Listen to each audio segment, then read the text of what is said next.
घर में खाने को नहीं था, परिस्थितियां बहुत खराब थी, तो उन्होंने कहा कि नहीं, तुम्हारे पिताजी इस दुनिया में नहीं है।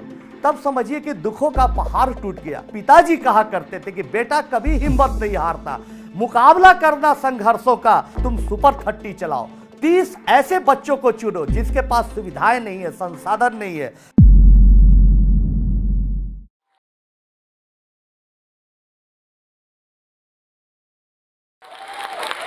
आप लोग जानना चाहते हैं, मैं जहां भी जाता हूं लोग पूछते हैं कि आनंद क्या बात है, आखिर तुम इस तरह के प्रोग्राम की शुरुआत कैसे की। तब मैं बताना चाहता हूं कि मेरा भी जन्म, आप चित्र में देख रहे हैं, मेरा भी जन्म एक ऐसे परिवेश में हुआ जहां बहुत गरीबी थी। 1.5 कमरे के मकान में हमारा संयुक्त परिवार रहता था।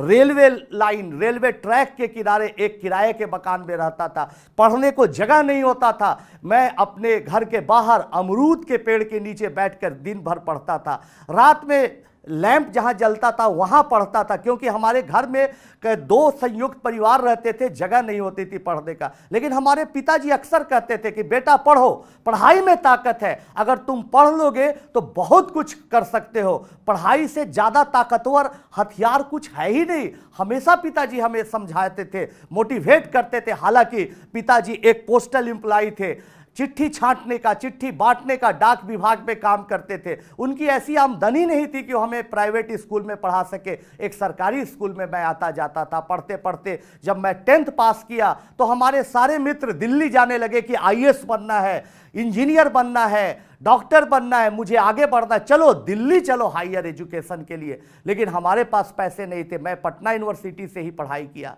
पढ़ाई करते करते मैं सौभाग्यशाली मानता हूं कि डॉक्टर DP वर्मा और बाल गंगाधर प्रसाद जैसे लोग मुझे मिले, जो मेरा हमेशा उत्साह बढ़ाया। और इतना अच्छा उत्साह बढ़ाया कि हमने मैथमेटिक्स में कुछ नया फार्मूला इजाद किया। वो फार्मूला कैम्ब्रिज यूनिवर्सिटी जाने का कारण बना। वो फार्मूला अच्छे अच्छे जर्नल्स में छपा।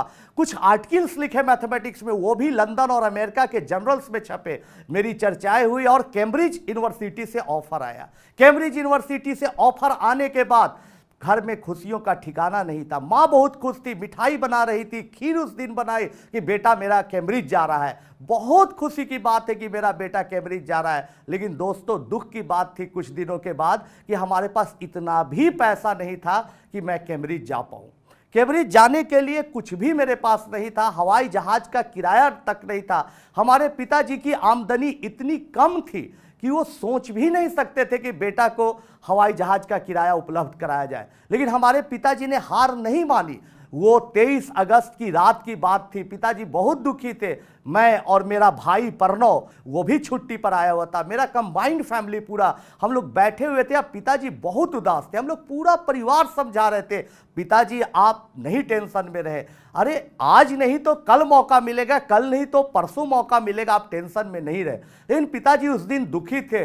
हम लोग खाना खा चुके थे अपने अपने कमरे में, जो छोटा सा 1-2 कमरा था, चल गए थे, वहां पर पढ़ाई कर रहे थे। अचानक करीब 11 बजे रात की बात है, अचानक पिताजी की सांस फंसने की आवाज आती है। हम माताजी सब लोग दौड़ के जाते, क्या हुआ क्या हुआ। पिताजी इस दुनिया में नहीं थे।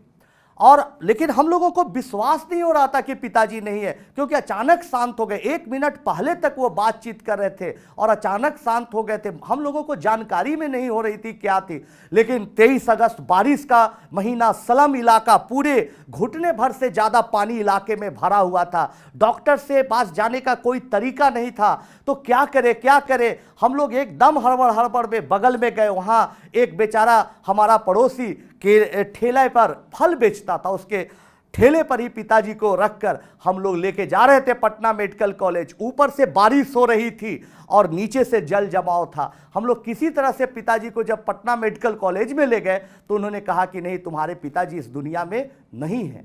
तब समझिए कि दुखों का पहाड़ टूट गया और लगा कि अब हमारी जिंदगी समाप्त हो गई। लेकिन दोस्तों, हम नहीं हारे, क्योंकि हमें अपनी बातें याद आती थी, वो जो पिताजी कहा करते थे कि बेटा कभी हिम्मत नहीं हारता, मुकाबला करना संघर्षों का, पूरी ताकत के साथ, पूरी जोश के साथ जीवन में आगे बढ़ने का प्रयत्न करते रहना, ये बातें मुझे याद आती थी। पिताजी कहते थे कि जो भी फील्ड में रहो, अगर तुम टीचर बनने के लिए सोचे हो तो पूरी ताकत लगा देना। अगर तुम कोई भी काम को पूरे परफेक्शन के साथ करते हो, कोई भी काम को बहुत अच्छे तरीके से करते हो, दुनिया में नंबर 1 आने का प्रयास करते हो अपने फील्ड में, तो आने वाला कल तुम्हारा होगा बेटा। इसलिए कोई काम छोटा नहीं है, जो भी काम करो मन से करो, कभी टूटो मत, कभी हारो मत। पिताजी की ये बातें हमारे दिमागों में गूंजने लगी, हमारे दिमाग में गूंजने लगी, और मैं फिर आगे बढ़ा। तब हम सोच रहे थे कि क्या करें नहीं करें, क्योंकि पिताजी के जगह पर सरकारी नौकरी अनुकंपा के आधार पर मिल रही थी। घर में खाने को नहीं था, परिस्थितियां बहुत खराब थी। माताजी इतनी पढ़ी लिखी हुई नहीं थी कि पिताजी के जगह पर नौकरी कर सके। छोटा भाई था मेरा, उसकी उम्र अभी नहीं हो रही थी। लोग कह रहे थे पिताजी के जगह पर नौकरी कर लो, लेकिन हमने कभी भी समझौता नहीं किया। मैं सोच रहा था, निराश बैठा हुआ था। माँ आई, अब बोली बेटा क्या बात है, तुम इतने दुखी हो। मैंने बताई बातें।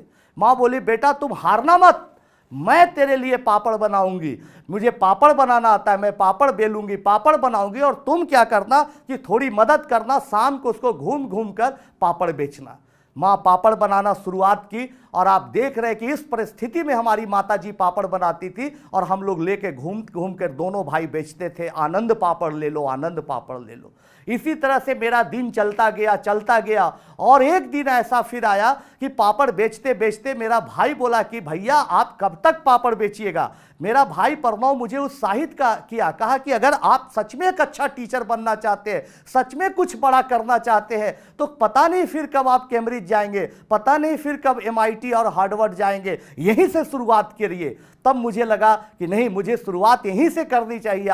दोस्तों, आप जिस परिस्थिति में रहिए, जैसी हालातें में रहिए, हालातों को बिना कोसते हुए वहां से भी शुरुआत कर सकते हैं। मैंने भी शुरुआत की, स्लम के 2 बच्चों को लिया और पढ़ाना स्टार्ट किया। पढ़ाते पढ़ाते ये सिलसिला बहुत आगे बढ़ा, हमारे पास बहुत सारे बच्चे आए। तब हमने थोड़ी थोड़ी फीस ली। जब थोड़ी फीस ली तो हमारे पास कुछ पैसे आ गए, तो हम 1 साल का 500 रुपया लेते थे, 500 रुपीज पर ईयर। कोई बच्चा आता था, बोलता था अभी हमने कि मेरे पास पैसे नहीं, फ्री में भी पढ़ा देते थे। तब लोगों ने कहा कि अब तुम सुपर 30 चलाओ, 30 ऐसे बच्चों को चुनो जिसके पास सुविधाएं नहीं है, संसाधन नहीं है। माताजी ने भी कहा कि उन बच्चों को मैं घर पर रखूंगा। ये आप चित्र में देख रहे हैं, मेरा भाई है, ये प्रणव साथ देता था। तब सुपर 30 की शुरुआत हुई, और इस हालात में हमारी माँ खाना बनाना स्टार्ट की। 300 बच्चों का माताजी ने खाना बनाना स्टार्ट किया, खाना बनाना शुरू किया। हम लोग उससे पढ़ाना स्टार्ट किए, और पढ़ाते पढ़ाते एक दिन ऐसा आया कि बहुत अच्छा चलने लगा। बच्चे मेहनत करने लगे, संघर्ष बहुत होता था पढ़ाने में, बच्चों का कॉन्फिडेंस लूज होता था, लेकिन हम लोग उत्साह बढ़ाते थे कि देखो जागो, तुम्हें मुकाबला करना उन लोगों से जिनके पास पैसे हैं, तुम्हें कुछ करके दिखाना है। पैसों से पढ़ाई नहीं होती है, कौन डेडिकेशन के साथ पढ़ता है, किसके मन में कितनी जिद है, ये बातें तुम्हें जिताती हैं। इसलिए पढ़ो। पढ़ते पढ़ते पढ़ते पढ़ते एक समय ऐसा आया कि बच्चे बहुत सफल हुए। आप चित्र में देख रहे हैं कि सफलता इतनी मिली कि पहले साल हमने सोचा था कि अगर इस 30 में से 5 बच्चे IIT कर देंगे तो हम लोगों के लिए बहुत बड़ी बात होगी, लेकिन पहले ही साल 30 में से 18 बच्चे IIT किए, फिर 22, फिर 26, कभी 30, कई साल तो 30 में 30 बच्चे भी IIT किए। अभी तक हमने 480 बच्चों को ट्रेंड किया, उसमें 480 में से 422 बच्चे IIT, और बाकी भी बच्चे कहीं ना कहीं कोई IIT में गए। देखिए अभिषेक को, ये अभिषेक आप जिसकी तस्वीर देख रहे हैं, एक बहुत गरीब घर का बच्चा, बिहार के नालंदा डिस्ट्रिक्ट का रहने वाला अभिषेक की माताजी पिताजी के पास इतना भी खर्चा नहीं था कि बच्चे को एक छोटे से प्राइवेट स्कूल में भेज सके। अभिषेक ऐसे स्कूल में पढ़ने जाता था जहां शिक्षक नहीं होते थे, जहां टेबल कुर्सी कुछ भी नहीं हुआ करता था। सरकारी स्कूल की हालतें क्या है आपको मालूम है, और ये भी 20 साल पहले की बात है, 25 साल पहले की बात है। अभिषेक वहाँ जाता था, पढ़ता था, सेल्फ स्टडी करता था, और लेकिन उनकी माँ चाहती थी कि मेरा बेटा एक दिन बड़ा आदमी बने। अभिषेक 10th पास करने के बाद हमारे प्रोग्राम सुपर 30 के बारे में सुनता है, हमारे पास आता है, मैं उसे अपने साथ रखता हूँ। और अब देखिए आप तस्वीर में कि अभिषेक जो है अमेरिका में एक बहुत बड़े जॉब कर रहा है। IIT खड़गपुर से पास आउट होने के बाद अभिषेक अमेरिका में आज बहुत अच्छा जॉब कर रहा है और बहुत खुश है। देखिए अभिषेक खुशी से क्या कहता है।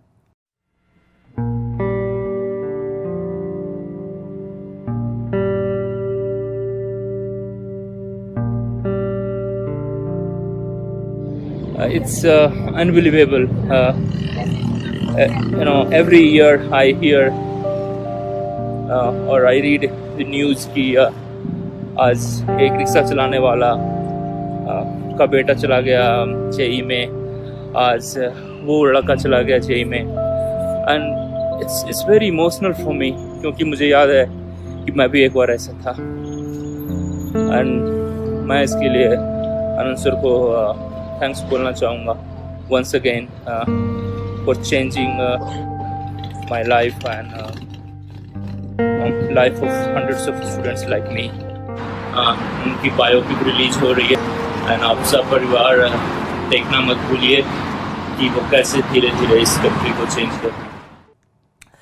ये दूसरी कहानी मैं बताना चाहता हूं धनंजय की। धनंजय की हालतें इतनी खराब थी कि उसके घर में खाने को नहीं था। उसके पिताजी एक छोटे से घर में ही परचूनी की दुकान चलाते थे। एक बार परचूनी की दुकान के लिए जब वो एक कस्बे में गया सामान लाने, तो एक अखबार में देखा कि सुपर 30 प्रोग्राम है जहां पर आनंद कुमार पढ़ाते हैं। उसके पास इतने भी पैसे नहीं थे कि अपने गांव से पटना आ सके भाड़ा से। वो क्या किया कि एक ट्रेन में बिना टिकट के हमारे पास आता है और वो अपनी कहानी बताता है। धनंजय दिन रात एक करता है और तस्वीर देखिए, वो आईआईटी जाता है और आज एक मल्टीनेशनल कंपनी में, एक अमेरिकन कंपनी में जॉब कर रहा है। मेरा नाम धनंजय है। मैं अभी मैथवर्क्स कंपनी में काम करने जा रहा हूँ। कल मैं सुपर 30 मूवी का ट्रेलर देखा। पहले से ही मैं बहुत एक्साइटेड था, जो कि हमारे दोस्तों पे बन रही है और मुझ पे बन रही है। मैं मूवी देखा तो बहुत सरप्राइज़ हो गया। मैं खुद पे सरप्राइज़ हो गया। मुझे लगा कि मैं क्या वो बंदा हूँ जो अभी मैथवर्क्स में काम कर रहा हूँ, या फिर मैं वो बंदा हूँ जो घर पे रहता था, मुश्किलों से पढ़ पाता था। पढ़ने के लिए मेरे पास पैसे नहीं थे। मूवी के ट्रेलर में वो मैंने सीन देखा जिसमें एक लड़का रस्सी पकड़ के पीछे गाड़ी के पीछे जा रहा है। वो सीन जब देखा तो मुझे अपने दिन याद आ गए जब मैं पहली बार सुपर 30 में आया था आनंद सर के यहाँ पढ़ने के लिए। सर ने बुलाया था। मैं घर से आया था, मेरे पास पैसे इतने नहीं थे कि मैं अपनी गाड़ी या फिर बस वगैरह से आता, तो मैं ट्रेन से आया था और वो भी बिना टिकट आया था, बिना पैसे के। फिर सर के यहाँ रहा तो काफ़ी सर मोटिवेशन किए, अच्छे से पढ़ाए, खाना पीना सब अच्छे से दिए, तो इसके कारण मैं इतना आगे बढ़ पाया। अगर सर नहीं होते तो मैं इतना आगे नहीं बढ़ पाता। ठीक उसी तरह से आपको एक और कहानी सुनाना चाहेंगे। वो कहानी आप प्रेमलाल की है, प्रेमपाल की कहानी है। प्रेमपाल की कहानी आप देखिए कि प्रेमपाल को लोगों ने बेघर कर दिया था। वो गांव में भी झुग्गी झोपड़ियों में रहता था। झुग्गी एक ऐसी स्थिति आई कि उसे पेड़ के नीचे परिवार को रहना पड़ा। इतनी गरीबी, फादर मजदूरी करते थे, लेकिन वो भी हमारे पास आता है। उसमें भी मैंने देखा कि सच में जोश है, कुछ करने की तमन्ना है। हमारे पास आता है, मेहनत करता है और मेहनत करते करते करते करते एक दिन आईआईटी का भी एग्जामिनेशन क्रैक करता है और आज इसरो में वो एज ए साइंटिस्ट काम कर रहा है। देखिए प्रेमपाल क्या कहता है। मेरा नाम प्रेमपाल है। मैं अभी इसरो में एज ए साइंटिस्ट ज्वाइन करने जा रहा हूँ। मैं सुपर 30 बैच 2015 से पढ़ा हुआ हूँ। मेरा बचपन से ही एक मकसद था कि मैं अपने देश के लिए कुछ करूँ, तो नया कुछ इन्वेंशन करूँ। तो उसके लिए मैं बचपन से ही अच्छी से पढ़ाई करता था। बट एक टाइम ऐसा आया था कि मैं बेघर हो गया था। मेरे पास रहने के लिए घर नहीं था। जब मैं इंटर पास आउट हुआ तो उसमें मुझे मेरे पास उतने पैसे नहीं थे कि मैं बहुत अच्छा कोचिंग में जा कर के पढ़ाई कर सकूं। तो उसमें मुझे सुपर 30 के बारे में पता चला और मैं पटना आ गया। तो आनंद सर से मिला और उसके बाद सुपर 30 मेरा एडमिशन हो गया। तो उसके बाद जो आनंद सर का पढ़ाने का तरीका है, एक बच्चों को स्टोरी सुना करके एकदम मोटिवेट करके, वो मुझे बहुत अच्छा लगा। वो सबको बहुत अच्छा लगा, क्योंकि वो एकदम यूनिक तरीका है। उससे इवन जो कॉमन बच्चे होते हैं, जो नॉर्मल होते हैं, उसमें भी जोश आ जाता है पूरा पढ़ने के लिए, पूरा मेहनत करने के लिए। तो ये सब के साथ मैं अच्छे से पढ़ाई करना चालू किया और डेली आनंद सर का क्लास करता था और डेली उनका नया मोटिवेशन का तरीका होता था। उसे मैं डेली अभी घर में जाकर और अच्छे से पढ़ाई करता था। ये सब करके मैं अच्छा रैंक लाया और उसके बाद IIST में एडमिशन किया, वहाँ से अभी पास आउट हो गया हूँ और इसरो में एज ए साइंटिस्ट जा रहा हूँ। तो सुपर 30 पे जो मूवी आने वाली है वो उसका ट्रेलर मैं कल देखा। उसका ट्रेलर देख करके मुझे ऐसा लग रहा है जैसे उसमें मेरी ही स्टोरी चल रही है और मेरे जैसे और भी बच्चों और भी युवाओं की जो मेरे साथ पढ़ते थे उनकी स्टोरी है। तो हम लोग एकदम 100% अपनी स्टोरी से कनेक्ट कर रहे हैं उसको। ऐसा लग रहा है जैसे मैं ही हूँ उसमें कोई दूसरा एक्टर नहीं है। और जो ऋतिक रोशन की एक्टिंग की बात है तो वो ऐसा नहीं लग रहा है जैसे कि कोई दूसरा एक्टर है, ऐसा लग रहा है जैसे आनंद सर ही पढ़ा रहे हैं उसमें। एकदम वही तरीका, वही जोश, वही एनर्जी फुल। ऐसा लग रहा था जैसे वो कल ही का बात है, कल ही मैं उस क्लासरूम में पढ़ रहा हूँ। यही नहीं तो हम ये बताना चाहते हैं आपको कि अभी तक ऐसी 480 कहानियां हमारे घर में बनी, जिसमें बच्चे ऐसे परिवेश से आते थे जिनके पास रहने के लिए नहीं है, खाने के लिए नहीं है, लेकिन उनके पास क्या था? जज्बा था, जोश था कुछ कर गुजरने का, और वो हमारे पास आए, पढ़े लिखे और आज अच्छे अच्छे जगहों पर है। उसके बाद मान सम्मान का दौर चला दोस्तों, काफी मान सम्मान मिला, कई लोगों ने अवार्ड दिया, और फिर उसके बाद दौर हुआ जहां तहां बाहर घूमकर बच्चों को मोटिवेट करने का सिलसिला। लोग बुलाते थे, गांव में, शहर में, छोटे छोटे कस्बों में भी जाने पर हजारों की भीड़ लगने लगी और बच्चे मोटिवेट होके, उत्साहित होके मुझे सुनने आने लगे। लेकिन इसी बीच कई पॉलिटिशियन ने देखा कि अरे ये तो बड़ा अच्छा मौका है भाई, लड़ा दो इसको चुनाव, जिता दो इलेक्शन। तो बहुत सारे ऑफर आए, कई पिछले 2 इलेक्शन में भी ऑफर आए, पिछले में भी, इसमें भी, इलेक्शन में भी, क्या हो आइए लड़िए, हमारी पार्टी से चुनाव लड़िए। आज दोस्तों मैं अगर इलेक्शन लड़ता तो मैं कॉन्फिडेंस के साथ बोल सकता हूं कि उस चुनाव को जीत भी जाता, एक सांसद भी बन जाता। लेकिन अगर सांसद बन जाता तो जो स्टॉक में फिरे मुझे कोई नहीं बुलाता। इसलिए अच्छा है कि आप ही लोगों के सामने बोलने का मौका मिल रहा है। इस जोश टॉक में आके कुछ कहने का मौका इसलिए मिला क्योंकि मैं आज भी शिक्षक हूं, मैं सदा शिक्षक बना रहूं, इसके लिए प्रयासरत रहूंगा, आप लोगों को पढ़ाता रहूं, इसके लिए प्रयासरत रहूंगा। आप देख सकते इस भीड़ को। उसके बाद बहुत सारे प्रोग्राम में जाने का मौका मिला, बड़े बड़े कार्यक्रमों में, बड़े बड़े फिल्म सितारों के साथ मिलने का मौका मिला। केबीसी में कौन बनेगा करोड़पति में जब हमारी मुलाकात हुई अमिताभ बच्चन जी से तो उन्होंने बहुत खुशी जाहिर की और मैंने 25 लाख रुपए भी जीते। और आपको जानकर बहुत खुशी होगी कि एक साथी, एक सहयोगी वहां बुलाया जाता है केबीसी में। तो मैं एक अंतिम प्रश्न पर फंस गया था, अटक गया था, तो वहाँ पर एक हमारे साथी ने सहयोग किया, वो भी मेरा पुराना IIT में पढ़ने वाला सुपर 30 का स्टूडेंट ही था। तो हर जगह आज स्टूडेंट का हेल्प मिल रहा है, हमारे स्टूडेंट अच्छे अच्छे जगह पर है। ऐसी बात नहीं है कि अगर आप कुछ सच में अच्छा करेंगे, किसी का भला करेंगे, तो केवल आपके रास्ते में कठिनाइयाँ आएंगी, आपके रास्ते में केवल परेशानी आएंगी, ऐसी बात नहीं है। मुझे बहुत अच्छे अच्छे अनुभव भी मिले, बहुत लोगों का प्यार मिला। आज मैं कोई पोस्ट डालता हूं फेसबुक पर, ट्विटर पर, तो हजारों लोग उस पर रिप्लाई करते हैं। हमेशा लाखों अब तक ईमेल आ चुके हैं जिसमें लोग बधाइयाँ देते हैं, हौसला बढ़ाते हैं। तो अच्छा काम करने से आप लोगों को मदद करने वालों की संख्या ज़्यादा मिलेगी जो आपका हौसला अफजाई करे। तो दोस्तों मैं बताना आप लोगों को चाहूँगा कि पूरी हमारे जीवन की कहानी जब धीरे धीरे लोकप्रियता के शिखर पर पहुंच रही थी, धीरे धीरे हमारी कहानी लोकप्रिय हुई, तो एक कनाडियन राइटर हैं डॉक्टर बीजू मैथ्यू, बहुत ही अच्छे राइटर हैं। उन्होंने हमारे जीवन पर एक किताब लिखी, जिस किताब का नाम उन्होंने रखा सुपर 30, और वो कनाडियन राइटर की किताब जो लिखी हुई थी पेंगुइन और रैंडम हाउस ने पब्लिश किया। उस किताब के आ जाने के बाद, उस बायोग्राफी के आने के बाद धीरे धीरे लोकप्रियता और हमारी बढ़ी, और फिर फिल्म इंडस्ट्री के लोग आने लगे, बहुत बड़े बड़े कलाकार आए और उन्होंने ऑफर किया कि मैं आपका किरदार निभाना चाहता हूं, मैं आपके बदला एक्टिंग करना चाहता हूं। लेकिन मैंने ऋतिक रोशन को चुना। लोगों ने कहा कि अरे तुमने तो बहुत भारी भूल कर दी, गलती कर दी, कहाँ वो अंग्रेज जैसा दिखने वाला लड़का, कहाँ वो ग्रीक गॉड के नाम से जाने जाने वाला, तुम देखने में देहाती लगते हो, फिर ऋतिक रोशन को कैसे चुन लिया? तो मैंने जिस भी एक्टर से बात की, जिस भी डायरेक्टर से बात की, सब लोगों ने कहा कि फिल्म बहुत आसान है, 2-4 महीने के प्रिपरेशन में हम लोग इसको करेंगे। लेकिन ऋतिक रोशन ने बोला कि नहीं, फिल्म कठिन है, कम से कम हमें 8 से 12 महीने चाहिए आपकी आवाज़ को निकालने के लिए, आप जैसा एक्ट करते वैसा नकल करने के लिए कम से कम 1 साल मुझे मेहनत करनी पड़ेगी। तब हमने सोचा कि सही में कोई अभिनेता है वो ऋतिक रोशन ही है जो हमारे किरदार को कर सकता है।